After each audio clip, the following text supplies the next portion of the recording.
Hi, Black and Making It. This is Ayvaunn Penn here with Alise Willis. We are so excited to have her.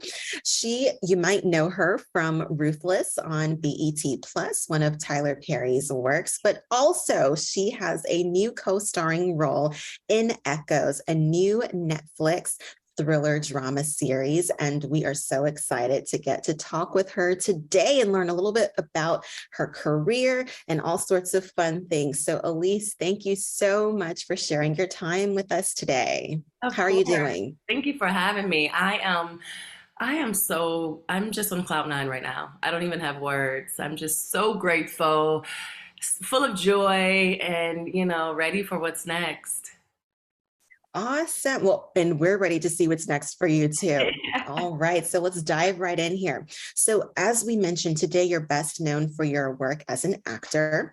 But what some folks may not know about you is that your career started with modeling, and you've been all over the world. You've modeled not only in the US, but in Europe, South Africa, many different places. So Yeah. what spurred you to take the leap into acting? Acting has always been my number one passion. I just never thought that it was an outlet for me, or it was always out of my reach. I never thought that it was something that was attainable. And modeling, I'm 5'11". It just kind of like fell in my lap, and it's been my bread and butter. It was my bread and butter for a very long time. And I moved to New York City after high school, and I started modeling full time there. And in my time in New York is when I started doing some training, getting in different actor workshops. And I realized that like that was the space that I needed to be in, even though I was terrified and it was a journey. Like you said, I went to Europe for a few years. I lived there for about 3 years in South Africa and did the whole high fashion and runway, lots of campaigns there. And I got back to New York City, and I was at a crossroads. In the fashion world, I was old. I was, in my mid 20s, and um, I really wanted to act, and that was the time to make the leap of faith, to take the leap of faith. So instead of going back to Europe, which was my original plan, and to like live there full time, I decided to come to Los Angeles. And I hit the ground running with just classes, training, full time, just completely immersed myself in different techniques, and finally got representation, and slowly the ball started rolling. Well, thank you so much for being candid in your story. One thing, Black and Making It is not only about Black excellence in arts, but also in education. And so I always ask folks about their educational journey, their training journey. So it's great to hear you talk about that full immersion. One big perception that some people outside of the industry have is, oh, I woke up one day and rolled out of bed and I was discovered. And That's rarely. nice. If you have that journey, if that's your story, wow, then go for it. But I don't know anyone with that story, and that for sure is not part of my story at all. Lots of hard work, and yeah, lots of training, even to this day. Like I love training, and I love having that light bulb go off, and a new discovery, or even if it's something that you may have heard or learned before, there's a new perspective to it. So I am so big on training, and that's what I tell all up and coming actors. Like, get in class, there's so many different techniques, find one or a few that you like, and learn it, get involved in it, and let it shape you. For sure. Well, so now I'm going to ask for those who are out there going, oh, I may want to go down that track. I may want to go down that road. Do you mind sharing because there's many different training studios, as Alise has shared. Well, one, I'm a theater professor, so obviously you can go that route. Some people do, especially in NYC. There's many different actor training studios. Do you mind sharing? Do you have a favorite? Yeah, well, I started, and when I got to Los Angeles, I started at Berg Studios, Hmm. and he was a student and then a teacher at Yale for the drama Hmm. program. Hmm. So I always said he's like the deep end of acting, and that's where I kind of got my foundation from. So if you're in Los Angeles and you really want to like immerse yourself in like some deep stuff, Berg Studios. I love Meisner. Meisner is where I started from. But Hmm. I think my favorite, I don't think I know my favorite is the Chekhov technique. Hmm. I discovered that technique about 5, 6 years ago now, Hmm. and I completely fell in love with it because it's about, I mean, there's so many components to it, but the head, the heart, the will, and you can just bring, for me, in my experience, it goes with real life so well. I'm able to, so many different techniques in the Chekhov technique, I'm able to relate to my real life. And Hmm. um, to be able to make something so real and personable for you, it did wonders in my career. So Chekhov is, if you wanna, it's all about imagination and psychophysical um, movements and thoughts, and I love it.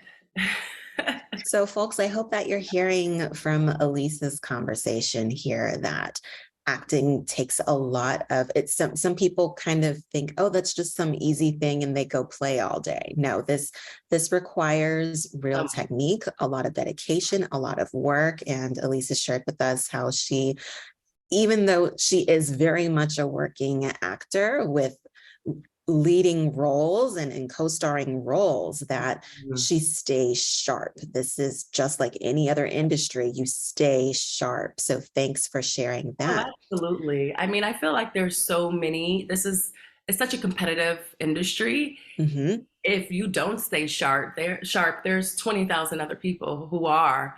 And so it's just about making sure that you're the best that you can be, you know? Hmm. Yeah. Hmm. Yeah. Yeah, I'm gonna show this to my students. Okay, so here's another big thing that comes up often is when one decides to pursue, and you kind of touched on it, but I'd like to go back to it a little bit. Yeah. When one decides to pursue acting. So for some folk, they're wanting to go the theater route, they go to New York. Some others wanting to do TV film, they go to LA. And so that leap of making the big move, you did it twice. You did Yeah. the big move to NYC right Yeah. out of high school, and then you did it Mm, again when you decided to pursue TV film acting and you went to LA. So yeah. first things first, I'm really interested to know. So was the family down with you hopping out of high school and jetting to NYC? Did y'all caravan? Did you go by yourself? We What did did that look actually. like? Uh-huh. My family is so supportive, and I'm just so grateful that whatever that I want to do, they're behind me 100%. And I was already modeling in high school. I started at 15 Hmm. years old. So by the time I Hmm. graduated high school, I had been doing it for a few years. I was making already a great living from it as a teenager. And Hmm. so this was already a part of our lifestyle, my Okay. lifestyle, theirs too. Hmm. My parents would come to me with me on different jobs. Hmm. I was flying around only the U.S. at this time, but my mom would come with me, or we would drive out to Wisconsin or like Indiana, and my dad would drive with me.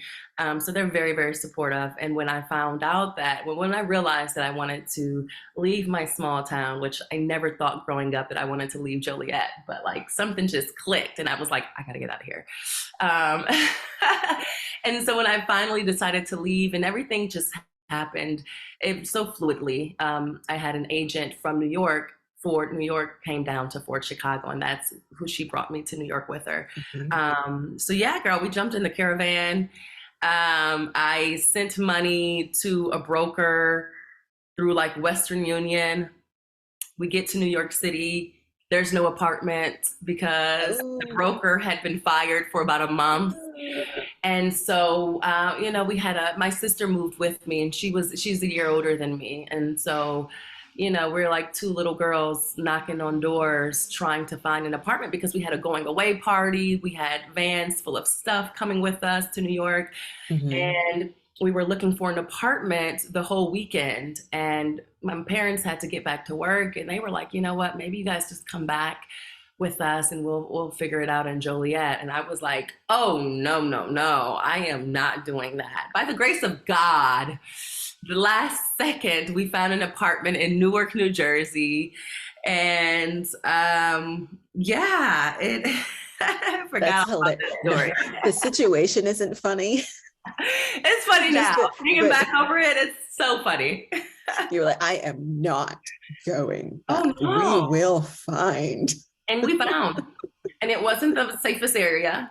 It wasn't the most ideal apartment, but it was our first apartment, and it was exactly what we needed at the time, to get our feet wet on the East Coast. Well, very, very good. What a wonderful learning experience anecdote. If anyone wonders, I also, for my graduate work, I was at Columbia in NYC, Right. and it is a vibe. So Oh, when you shared that you went as a high school, I mean, I'm glad your family was supportive. Y'all caravan, you had your sister yeah, with you, yeah. but New York City is not for the faint. You got to be vigilant. Oh my gosh. It's it's a Yeah. it's a Well, I vibe. think that, taking what I learned, the hustle and bustle, Mhm, everyday grind from when you like step foot outside your door to when you come back, it's like a nonstop grind. And I brought that mhm, mentality with me mhm, here to Los Angeles. And I think that's what helped me, along this journey because, I had friends that's like, oh my God, Alise, you need to slow down, like calm down, take a break, rest. And I got that New York mentality in me. I gotta go. I gotta go. and it serves. I tell my students, the artist who hustles wins. The moment you, Man. and that's not just, I'm not promoting unhealthy, work ethic, but New York will kick you in the pants. Yeah. There's no, like you meant, it's so competitive. And likewise, LA, folks, if you hear me say NYC and LA, those are just two of our big Right. acting hubs, Right. art hubs. So there's art everywhere. But in LA is a vibe. I've not been there, but the Yeah. hustle is real there too. It is. And like you said, you have to have that. I'm learning rest and I'm like, giving myself that time to like just take a break because it is important. But Mhm. in this industry, you have to have that like just hustler mentality. I mean, everybody that I know that I come into contact with who is making their mark in this industry, they do have it. And the ones that don't, it's it just doesn't come as easy or as fast, I would say. Or I don't even know Mhm. fast, but it just doesn't come. Yes. Well, on the note of as fast or as slow, another thing for people to be aware of is the fact that everyone's journey is different. You Mm, know, there's no one, a part of the beauty of this platform as I bring different artists on from theater and TV and film is that everyone's track is different. Regina Taylor gave me my very first theater gig out of grad school. And one thing, she had a host of ADs on the show. It was a very tech heavy show at the Goodman Theater. okay. And she had a good deal of probably purposefully young women who were her ADs. She cares very much about the Love next that. generation. Wow. And before it was all said and done, she had us all over to her place for tea, girls' night. And one thing she said was something to the effect of, focus on your own journey. Don't look in the other lanes. It's going to be different. Some people will zip past you. There's some people you're Yeah. zipping by. It doesn't mean anyone's well, we can't say that, there is different range of talent, but generally speaking, if you're doing Right. what you're designed to do and thus are equipped to do, don't Mm. psych yourself out looking around. Have you found that true in your own life? Oh, 100%. 100%. I think that when I was modeling, I wasn't big on like affirmations, manifestations, as Mhm. like I am now. And I would walk out of a casting, which is like an audition for models. I would walk out of a casting and completely push it away from me because I would find things that I did wrong that, you know, that hindered me from the job, or I would look at other women and like see the beauty in them, but I couldn't see it in myself. And one of my affirmations now is I don't have to fight, force, stress, worry, compare, envy, because what's for me is for me. And it's true. Everyone's journey is different. Um, my journey took quite a while, but looking back on it, I talked to God and I'm like, oh, I needed that time, because if it would have happened 5 years ago when I was completely not ready and I thought I was, I would have probably bombed it. And I just, you need the opportunities, you need the lessons to learn, to grow, and to get, you know, the where I am right now is because of all of the past experiences that I've had. So first of all, looking at someone else's journey, it doesn't help. It doesn't help you. It doesn't. It's how is that benefiting you? If anything, it just makes you feel bad. You know, makes you feel like you're not in the right place.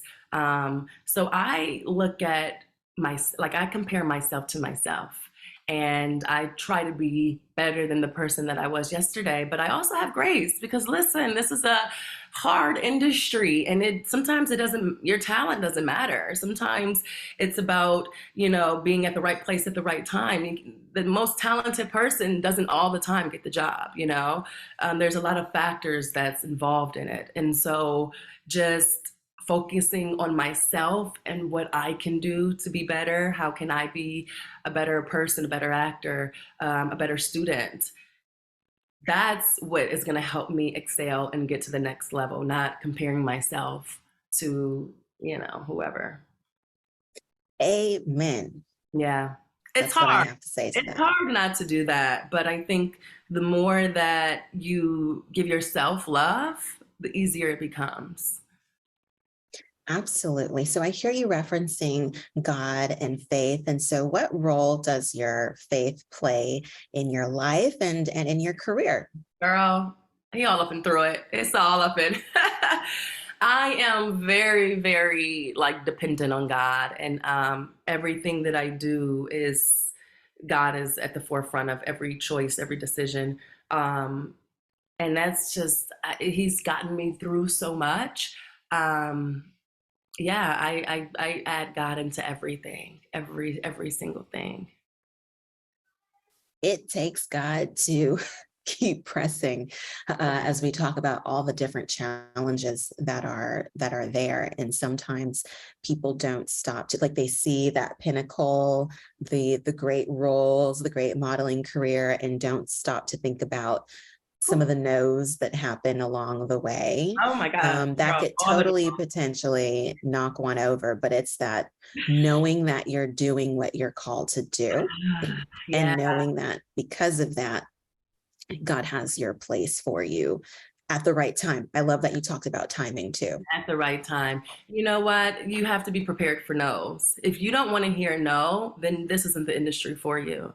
There's more no's than yeses. And like you said, having the faith, knowing that God has made a promise to me, and that I'm going to get that promise if I just stick with it and keep pressing into what I'm doing and keep my faith into God, then it's gonna come to be. But yeah, you have to have thick skin, and you have to know that you can't take it personal, you know, and know that what's for you will not miss you. Amen. So Mm. taking it a little bit back to family again, I'm always curious for different artists if they grew up with other performing artists in the home or other art forms in the home. Was that the case for you, or Did Well, you pop out yeah, and girl. decide to make a I popped difference? out. I popped out. It wasn't. And that's why I always felt like it was so far removed from me. I didn't think that, a little Black girl from Joliet even had that opportunity to, be an actor, be a model. I wanted to model. I initially got into modeling because of my sister, who's a year older than me. That was her dream. And she got into it before I did. And I'm like the little sister following her footsteps. And so I think it is important to, even if it's not in the home, have that representation of, that is a woman who looks like me. Maybe I can do that too. Um, yeah, I don't really have, my family isn't like full of creatives. They're more like the intellects and yeah, more of the bookworms. I'm like, I'm the one that's like setting the path for all of the creatives behind me. Well, that's beautiful. Yeah. So, share with us what you love most about being an actor, and then also one of the biggest challenges that you feel you face as an actor. Wow. Let me see if I can put this into words. The feeling that you get of um, once when you're on set and you do a scene and it's so connected and truthful and threaded, and you just have this, you're fulfilled. I feel so fulfilled when I'm on set. And it's also, there's a lot of hard work that goes into it, but there's a lot of fun. I mean, it's make believe, right? And so getting out there and playing and just enjoying myself, it does something. It just brings up that little girl inside of me, and that we all haven't, we leave the kid behind. It's been years since we've been a kid, and even if we do things that, may ignite the child inside of us, it's maybe for a little bit. But acting just gives me that sense of like purpose. I don't know. It's like I have arrived. I'm meant to be here. Mhm. Um, as far as the challenges, you know, it's like I said, I'm big on affirmations and manifestations. And there was a point a few years ago when things started taking off for me. And, I'm like Penn for projects or first avail. And it was like this up and down roller coaster because I was like manifesting and affirming it. And I'm like, oh, this is mine. I got it. I know it 100%, knowing it in my heart, and then not getting the role. And so having really, really high highs and really low lows, and being able to manage that. Really early on, I knew I didn't like how it felt. And I was like, this is how this is how people get hurt, emotionally, because Mhm. you're so invested and so passionate about a role that you don't end up getting, and then you crash. Um, and so that's why I think that, I'm really big on like the affirmations and manifestations, but also keeping it, once I'm done with an audition, letting it go, trying to let it go, not thinking about it, and just on to the next. Um, so yeah, the challenge is just going forward, one foot in front of the other. Once you're done with it, if you don't hear back from it, or if you do hear back from it, but you don't end up booking it, knowing that that's a win, and just keep going. Absolutely. It Yeah. takes all of that. So now we'll shift gears a little bit. What power do you feel the performing arts hold for the Black community? And I'll give this a little bit of a framework. I'm totally thinking about, I like the mini series Self-Made, the Madam C.J. Walker story. My Oh mom and I have watched yeah. that a Yeah. million times. And I think about Booker T saying, Black folks don't have time for the frivolities of the beauty industry. But Madam is just Mm. like, but that's not how that Yeah. goes. So some people in and out of the Black community feel that art is a frivolity. Meanwhile, they go home and binge watch something. Right. We'll put that over there. Yeah. So what would you say to all the haters who are like, but I want to watch it, but I don't actually want my child to go pursue it. What power do you feel the performing arts holds for the Black community? I mean, we've always had a presence in the performing arts, even though it's been really small. It's so powerful. We are here. We are here as Black people. We are here to stay, and we have stories that need to be told. I feel like there's always, they always want to take a piece of us, but they don't want all of us. You know, they want our culture, they want our style, now they want our lips and our body shapes. And so they want a piece of us, but they don't want all of us. And we're here to stay. I mean, I feel like now in the last few years since the whole George Floyd movement, there is a bigger space for people of color, specifically Black people.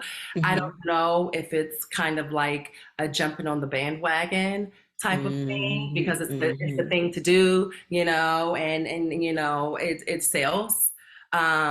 It was the same in the fashion industry when there was no one, you know, if there was a Black girl in the show, there was one, and there was that token Black girl, and that was like, you know, the thing. And then it was a season, one season when like Black girls were in, and then it was like Black girls in every different show. And now we're at back to square one where it's not as bad as it Mhm. was maybe 15 years ago, but like there's still, there can be more room for Black people. Right. And when it comes to us telling our stories, we're the best storytellers. I mean, we have so much to tell and so much in our history that it's even if even if we don't have a space for us, I love that we are making room for ourselves. On the note of room for ourselves, and I know we're cutting it close on time. I'll try to squeeze in. Can I squeeze in like, Yeah, yeah. okay, all right. Room for ourselves. So I see that you're also interested in producing and that you're inspired by folks like Kerry Washington and Dwayne Johnson and a few other folks who are multi-hyphenate artists. Yeah. I'm a multi-hyphenate myself. Okay. Um, Playwright, director, actor in that order. If you give me a stage, I'll get on it, but I'm I know really that's more about the right. content creation because exactly what you talked about. I have my own experiences that I won't use our time with because it's about you today. But long story short, I realized that if I wanted to see a difference, like I was studying acting in grad school, and literally Mhm. after an audition, I went home and started looking up grad schools for playwriting because I realized I Wow. don't want anyone else to feel what I'm feeling right now. Yeah. It came out later what was behind, casting decisions and the director calling me aside later. They felt bad too. Mm, And they were telling me all these reasons that I wasn't, because I can be down with, I'm training right now. yeah. If I wasn't the best person, I can accept that, but Right. that's not what was on the table, and it leaked out later. Ooh, really? Um, right. So Wow. anyhow, the reason I kind of shifted gears, and I've kind of like you were in modeling for a long time, I've always been a writer. I've always Okay. been doing those kinds of things. And I just shifted gears to, okay, now I'm going to write for the stage. So for you, producing, Wow. Yeah. what, why producing, what attracts you to it? Just speak to us about that. Yeah. Well, like you said, just like getting my story out there, getting more of our stories out there. You Mhm. know, as much as I love acting and it's like my passion, sometimes I read some of these auditions and I'm like, what is this? What is this? And it could be a story about, you know, a Black woman, but you can tell that it's not written by a Black person. And Mhm. it's important that we tell the right stories or the real stories, you know. Mhm. And I'm like, if I can read that within 10 seconds of like just going over a script, then like watching it, it's gonna be noticeable. um Mhm. I think it's important to say I have so many stories to tell, and I want to be able to do it on my terms. I want to be able to do it on my terms. I want to tell my stories. And I want little Black girls to know that they also have a space in this world, in this industry, where it's not just, you can be the one calling the shots, you can Hmm. be the one telling the stories, as well as being in front of the camera. Like, there's options. And it's not just, yes, I'm an actor, but I can direct. Yes, I'm an actor, but I can Hmm. also produce. Yes, I'm an actor, but hey, I might be a studio exec one of these days. You never know. Right. And so I want to get my feet wet in every area. Like, I'm an artist, I'm a creative. And so acting is a piece of that. But when it comes to being able to tell the stories that I want to tell, the way that I want to tell them, Right. I really think that producing is like the way to go. For sure. And as you've mentioned, and I was kind of hitting on, us being in control of our narratives Oh, is yeah. so powerful and critical. It's important to remember that we're not at the mercy of other content Uh, creators, that we have the power to create those spaces. So I'm rooting for you. So thank what type of work, you kind of mentioned this or touched on it, but can we get a little more specific? What specific kinds of works are you interested in producing? Like, what's your cup of tea? As much as I want to do like more comedy and like fun action hero type of stuff, girl, I'm a at the kitchen sink drama type of girl. I love the drama and just the stories that I have, because it speaks, it's coming from a real place, and the place Yes. may not be from, like the sunny side of me. It's from the deeper, darker experiences that I've had. So Mhm. um, I want to speak to those, and I want to speak to those stories truthfully. So it is drama, heavy drama. Yeah. Beautiful. Beautiful. So here's one I have. This is next to the last question. Okay. So, uh, a running joke. Okay, so I don't know how you navigate your social media, but I know all the Black theater people, we're all friends. Like, even if you're not friends, like if you find one of you, especially in Uh-huh. the NYC Black Theater Network, you could be friends with someone for years before you actually run into them in a rehearsal room. Okay. It's fabulous and weird and good and all those things. But one of the running jokes is, at some point, all of us have had an elder say to us, what you need to do is call Tyler Perry. Because they recognize the greatness that is Tyler, and just he's making it happen. I've been a Tyler Perry fan forever. Yeah. But it's also saying the name Tyler Perry can start some fights too. There's also some Tyler Perry haters. So I There want to know what you would say to a Tyler Perry hater. I'm like, yo, the Look man now. is doing it. He is doing it. It is doing But it. what would you say to some of those haters out there? Well, first off, I did have someone tell me that my aunt was actually like 3 or 4 years ago. She was like, "Yeah, you need to call Tyler Perry and get in one of his series." I'm like, It's real. yeah, Auntie, let me just call him up. Let me just hit him up and be like, yeah, cast me real quick. Let me just do that. So when I did book the series with Tyler, she was one of the first people that I called, and I was like, you would not believe. I'm very aware of the criticism that he gets, and I don't really understand it. I think that it's kind of like a crabs in a barrel type of situation with him. Like, Mhm, first of all, he is one of the very, very, very few Black people in the industry that has the power, that mhm, is giving so many people chances. mhm, I mean, he opens the door for hundreds of people, and he's been doing it for years. mhm, Um, and it's funny because he opened the door for me, then so many doors have opened and so many opportunities have come because of that. And I'm like, I wonder how long it would have taken if he wouldn't have given me the opportunity for some of these other opportunities to come. So for one, I only have great things to say about him. He is, I mean, he writes, produces, and directs all of his movies and TV series. I mean, he has about, I think, 6 series out right now. I'm like, how do you come up with these ideas? How do you execute them in the time? And, being at his studios, the man is a machine, the way he works, the way he moves. It's so inspiring.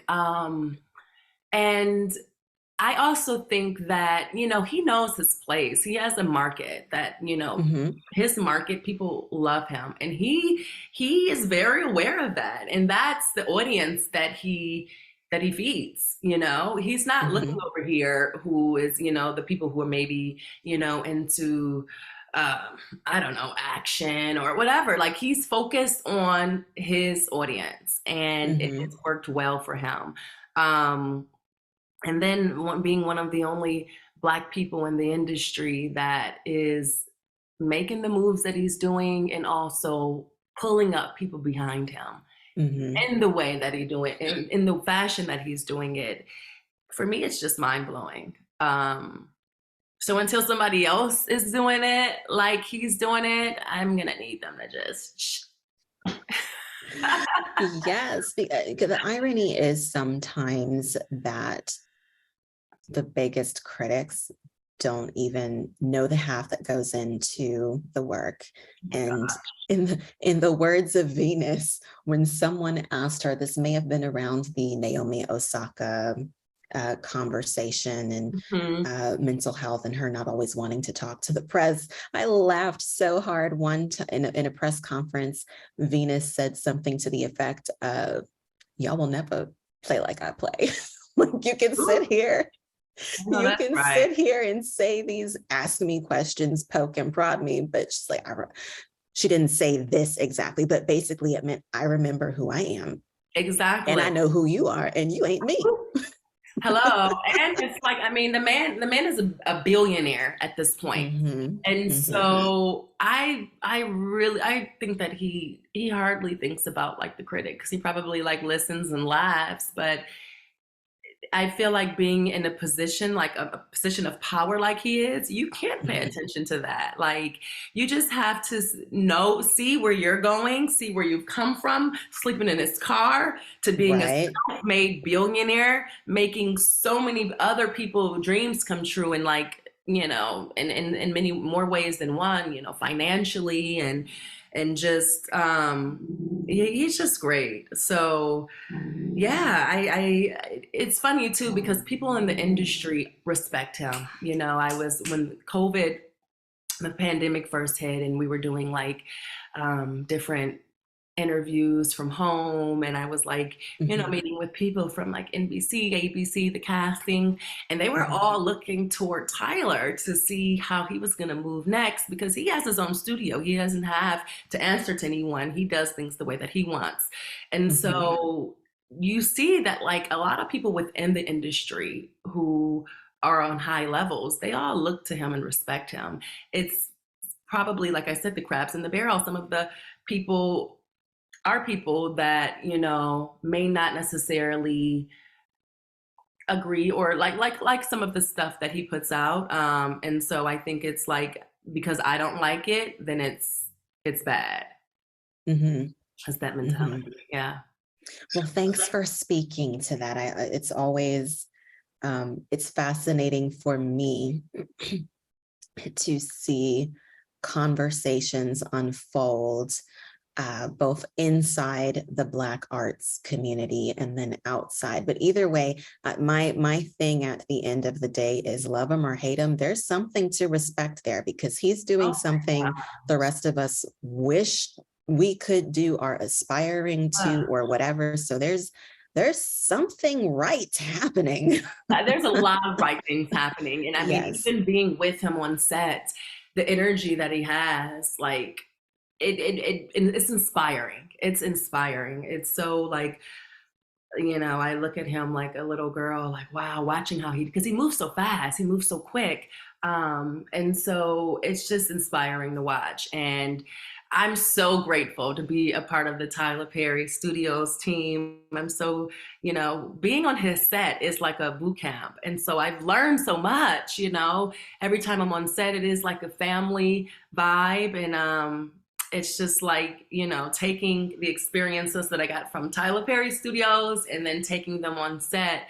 It has helped me tremendously. So if y'all don't love him, y'all better get to loving him because the man is not stopping. Okay. Right. He's just going to continue to get bigger and bigger and better and better. So you better get on Right. board. Mhm. So our last question that I ask all of my artists. Oh, I was so hurt my last interview. I forgot to ask. I ran out of time. Oh, But I no. always ask this one. What does Black and making it mean to you? What does it mean to you to be Black and making it? Wow, that's a great question. Black and making it is, living in my authentic, true self as a Black woman, not hindering, not holding back, but being my full self and going out into this world, going out into this industry and taking what's mine, taking the industry and going out there doing projects that I've always dreamed of doing and yeah, making a mark in this industry. Hmm. Yeah. Yes. Well, how can folks follow you on social media, your website? How can we continue to follow your career? Hey, I'm actually revamping my website at this moment, AliseWillis.com. On Instagram, she is Elise Shante. And on Twitter, which I'm hardly ever on, but I'm getting better at that, Alise Willis with 3 S's at the end of Willis. Beautiful. Well, thank you so much. Don't jet as we say goodbye to our audience just yet. I Okay. like to give my final farewells. But Black and Making It, thank you so much for tuning in, and thank you, Elise, so much for the wealth of wisdom you shared with Oh us my today. God. So great. We are rooting for you. We are cheering for you, and thank you so much for sharing your time. Thank you. All right, Black and Making It. We'll see you next time. Goodbye.